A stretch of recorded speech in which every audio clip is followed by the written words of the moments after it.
Robots Radio presents. Hey everybody, welcome into the podcast. We are back with another special bonus episode. Today we are interviewing a guest that I cannot wait to get to talk to. We have with us Peggy Noe Stevens. She is a legend in the bourbon industry. She's the founder of Peggy Noe Stevens and Associates. She's also the first woman in the world to receive the title of Master Bourbon Taster. She was the global event planner for iconic brands such as Woodford Reserve. In 2019, Peggy was inducted into the Kentucky Bourbon Hall of Fame by the Kentucky Distillers Association, and she was also recently inducted into Whisky Magazine's Hall of Fame, which makes her, as far as we can tell, the only woman ever inducted into both Whisky Magazine and the Kentucky Bourbon Halls of Fame. She's the founder of a group called Bourbon Women, which we'll be talking about today. And she's the author of a new book called Which Fork Do I Use With My Bourbon? Setting the Table for Tasting, Food Pairings, Dinners, and Cocktail Parties. And that's due out April 22nd. We are so honored to have Peggy here with us today. How are you doing, Peggy? Well, good morning. I'm doing wonderful. And I think you've already taught me something. I didn't know I was the first woman for both so of the Hall of Fame. Well, I'm glad we could break that news to you.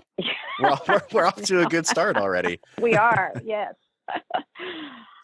So, Peggy, you know, all legends in any industries kind of start off with a simple story of how they decided to go off on an adventure. And we're just really curious about where does your story start in the whiskey world? How did you first get introduced to the spirit? We see that you have quite a lineage. And I'm wondering if you could kind of talk to our audience about how whiskey has impacted your life for the entirety of it, if it has. Well, gosh, you know, growing up in Kentucky, I have to say it was part of my fabric of growing up and having, you know, my parents had parties at their home, whether it be Christmas eggnog with bourbon or, you know, just in general. I remember my mother's highballs and taking small sips of those, you know, when I was younger, and the old Jim Beam decanters that my father proudly put on his bar that he would receive as gifts.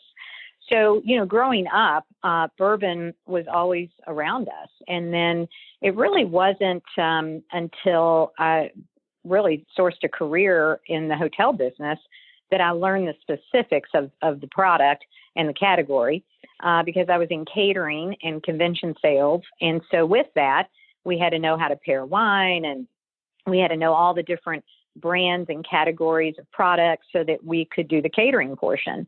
So I learned, I guess that I consider that kind of my boot camp for learning about entertaining and food and events and all of that.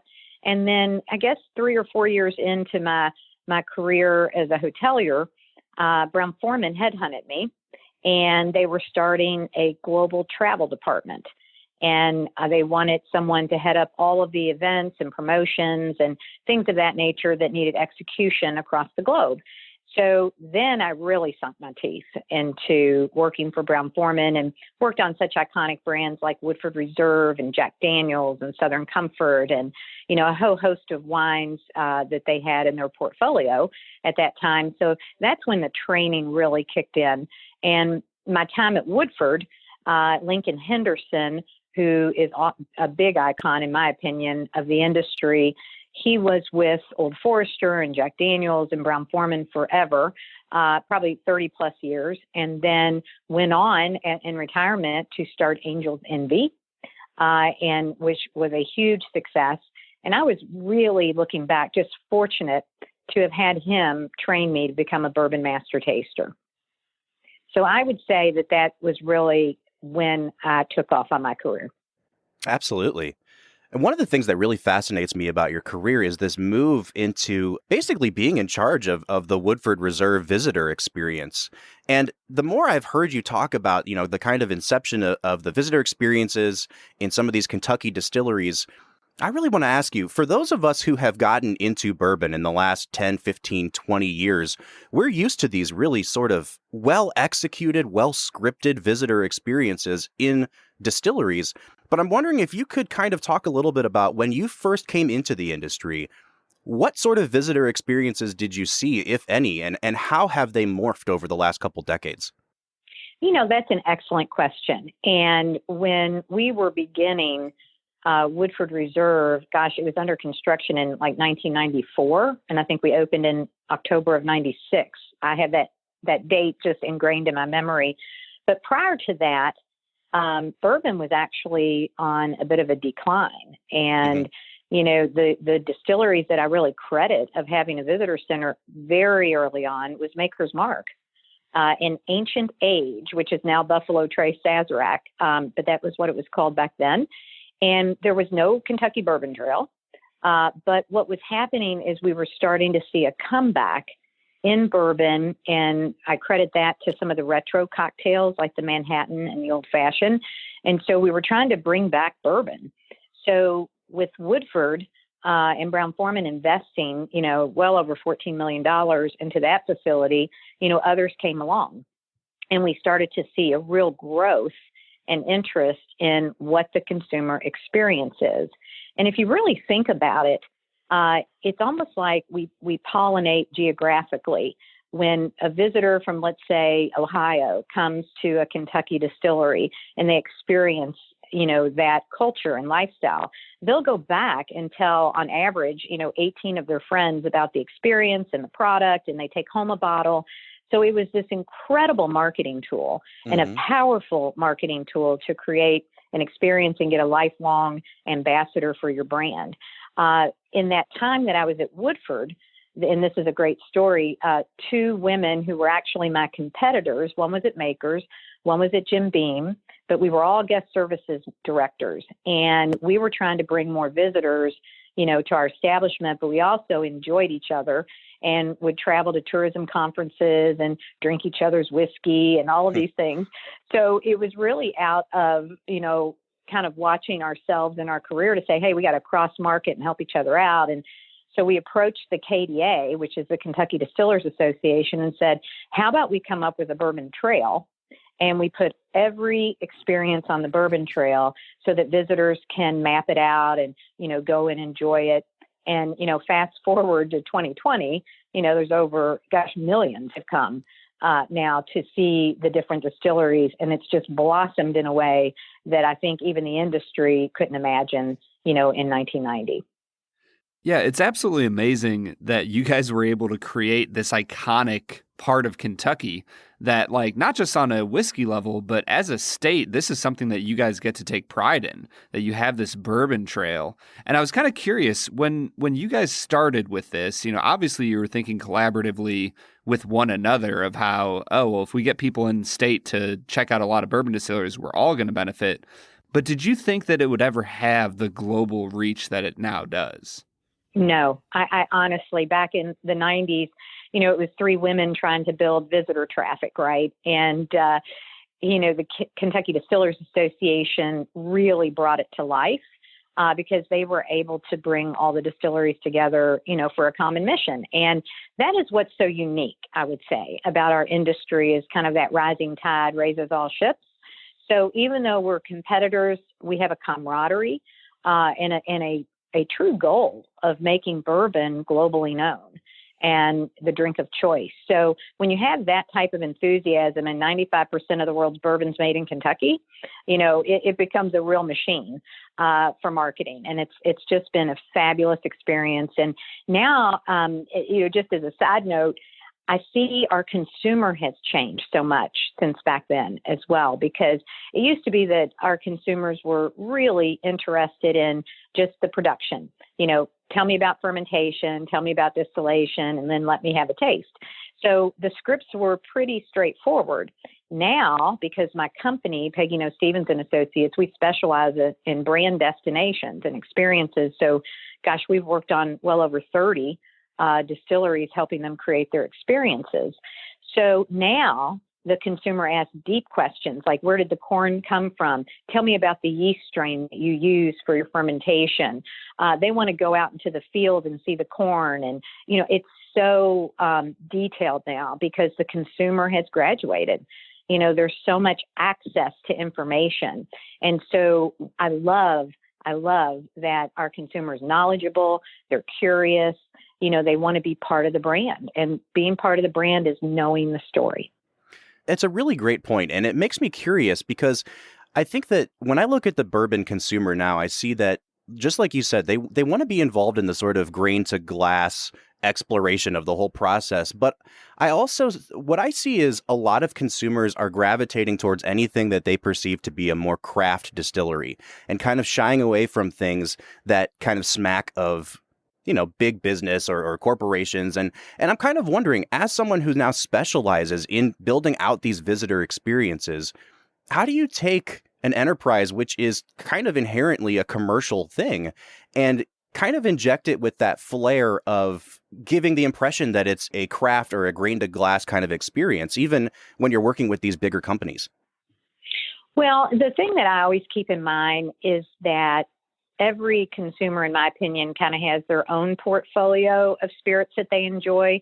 I mean, even myself, of course, I have some favorites, but at the same time, I'm an equal opportunity drinker, I like to say. And I think our consumers are too. So when they come across a new brand, a craft brand, let's say like Peerless, and they taste it and they fall in love with it, that's not going to keep them from still enjoying an Elijah Craig or an Old Forester, another time. I think the enthusiasm around the craft industry is definitely the story, because a lot of these are family owned and operated facilities, and it's so hands-on because they are small and they're making unique spirits and they're trying different things. And I really feel what the craft industry has done for us is keep the big boys on their toes on innovation. Yeah. Because these craft folks, some have absolutely zero background in making whiskey. And so they attend like Moonshine University to learn about, how to work a still and all of these things, but they have such unique ideas and things that we had never thought of, because a lot of times being in the industry, we become a little bit of status quo sometimes, because if it's not broke, you don't have to fix it. But I do think that it has powered the innovation for even the larger distilleries to stay on cue. And I'm kind of curious, you are the first female master taster. What is the difference between a master taster versus a master distiller versus a master blender?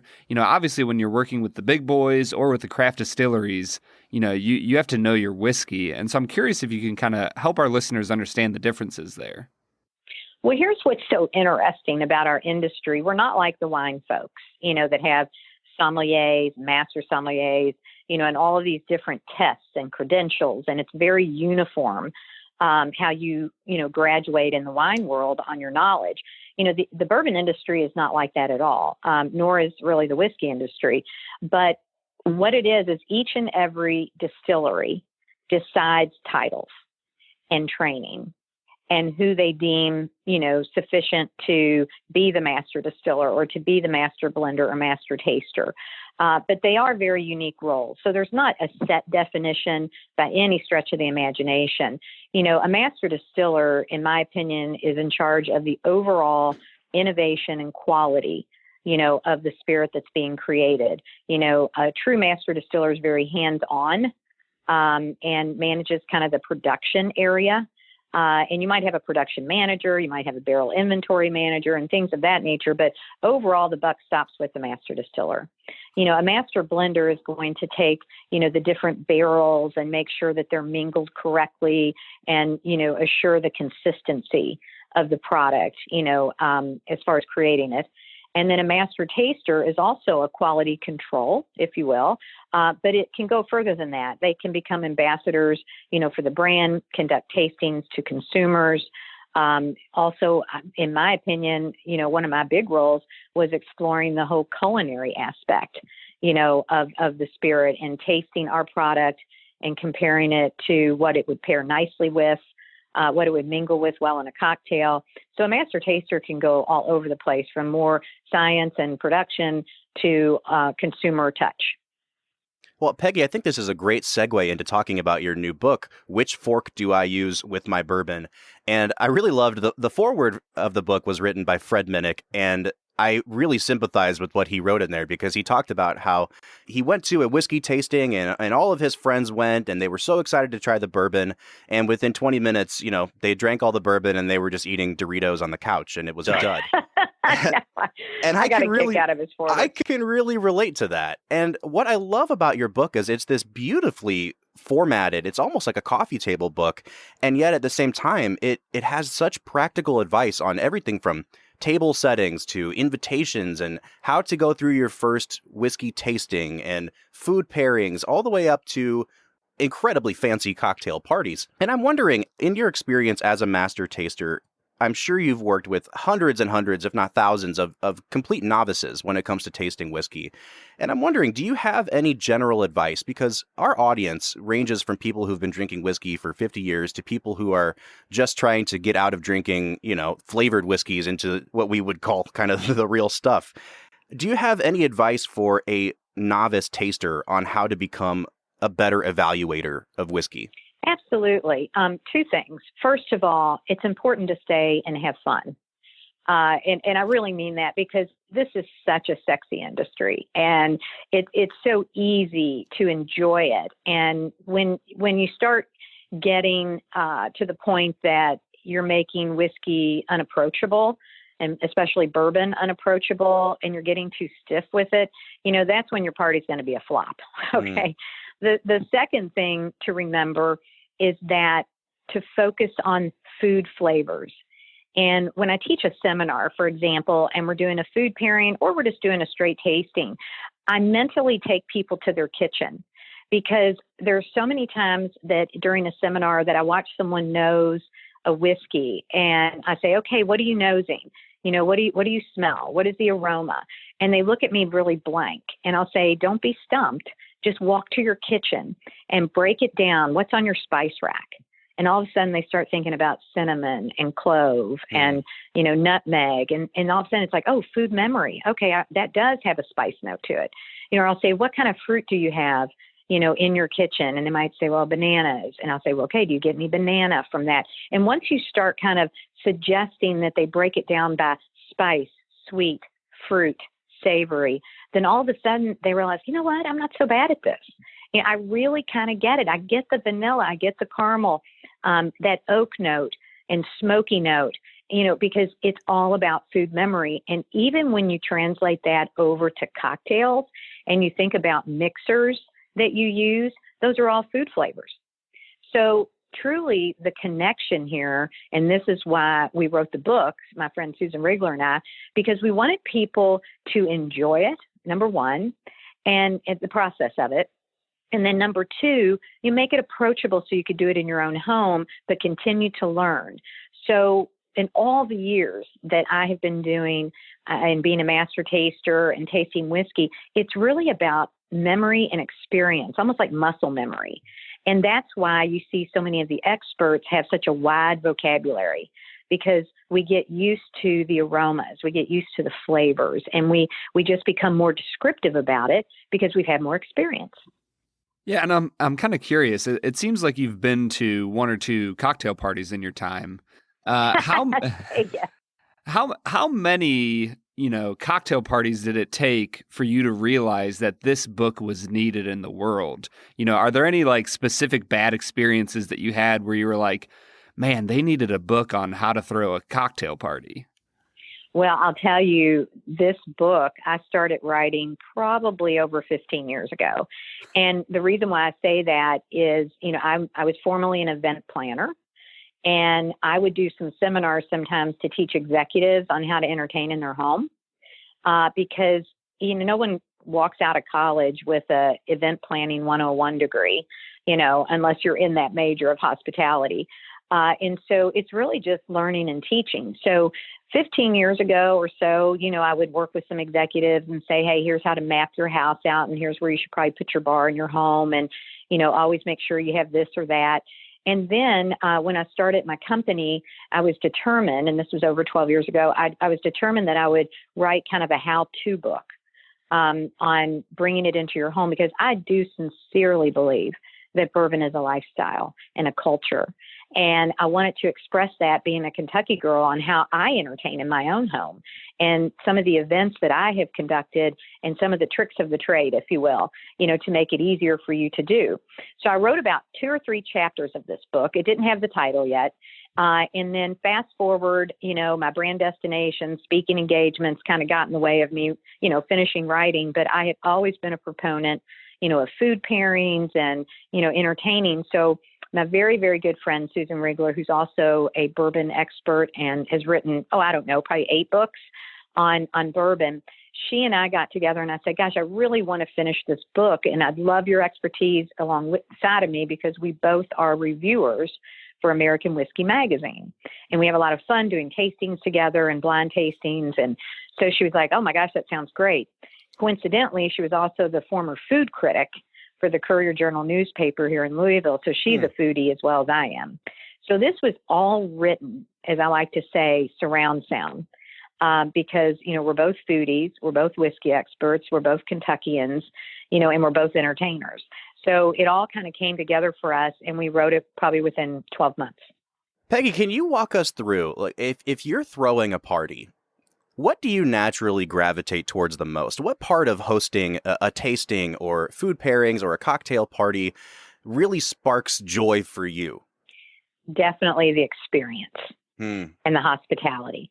That to me is my cornerstone. That is probably what I'm known for, not only just with Bourbon Women events, but, in my own home, it's making people feel comfortable in your home and making them feel welcome.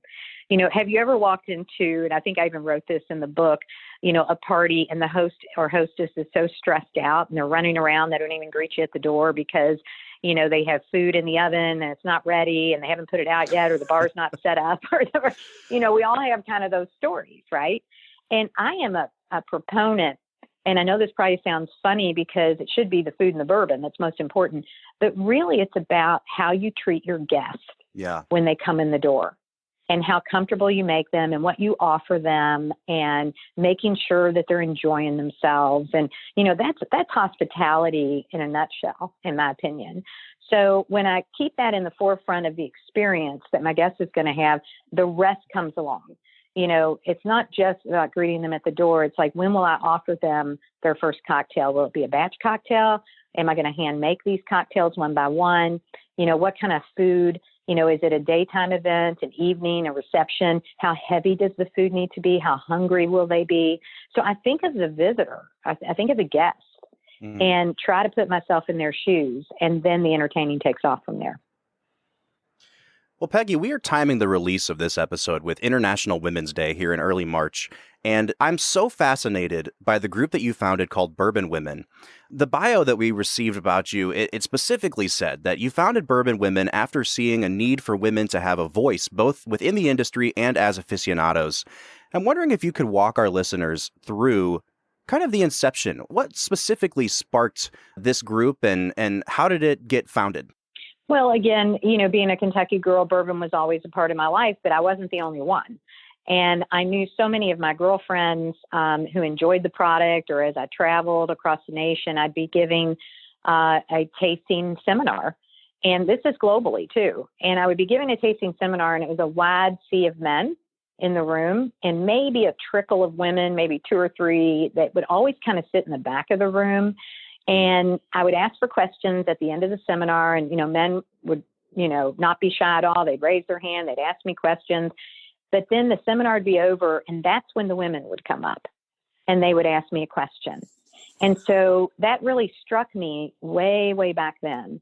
And I remember trying to create some marketing opportunities, not only just with Woodford, but other brands, to say, hey, we need to talk to these women. We need to teach them. We need to have a women's weekend. We need to do something, to engage them, because I know they are out there and these women are loyal and they love the product. They're just, not so quick to, step up and sit in the front row and learn more.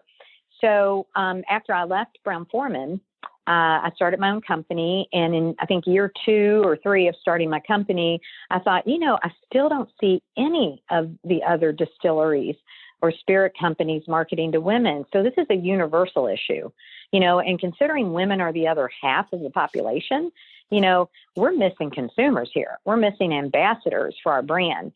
So I brought together a series of focus groups of women and interviewed them and talked to them, and we tasted product and we asked them what they liked. And the biggest question was, hey, if we ever put together an organization that really focused on education of the product, what would it look like? What would you want? And that's how Bourbon Women formed. We just listened to women. And I never will forget when I put all my research together and, kind of had kind of a framework of what the Bourbon Women Association would become. I went and knocked on Bill Samuel's door because Bill has been a mentor of mine for so long and always a big proponent for me. In fact, he introduced me during the Bourbon Hall of Fame, which was quite special, as you can imagine. And I sat with Bill and I showed him all of this. And I said, Bill, what do you think? Am I crazy? Do you think this will take off? Do you think, the industry will embrace it or just pat us on the head and say, oh, isn't that cute? And Bill looked at me and he goes, Peggy, you're doing a great thing. He said, what the industry needs to do, and he used these words specifically, is start a conversation. Yeah. And I love the way he said that. He didn't say market to women.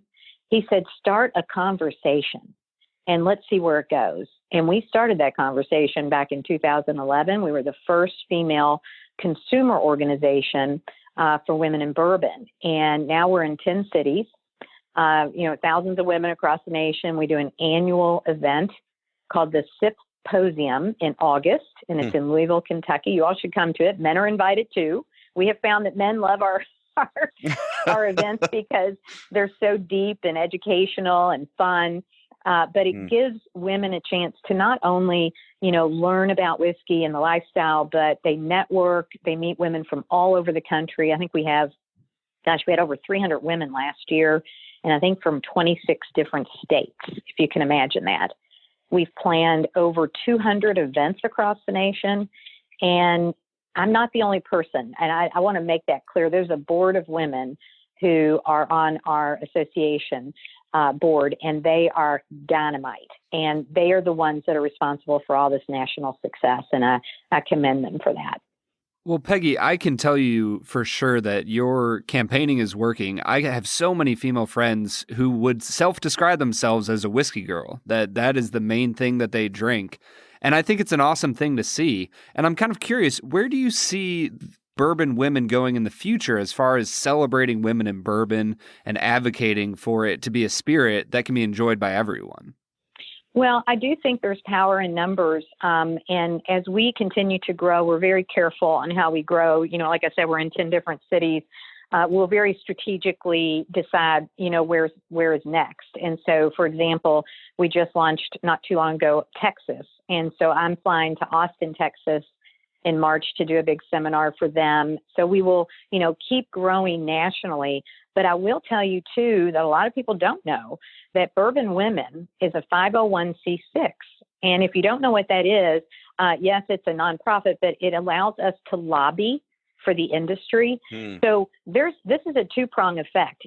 Bourbon Women's a movement. It's not just a drinking club. And we really try to help the industry on legislative issues, PAC programs that need taking off, and general support of the industry. So it's kind of the business side and the fun side, mixed into one. So I think we'll take on a bigger role.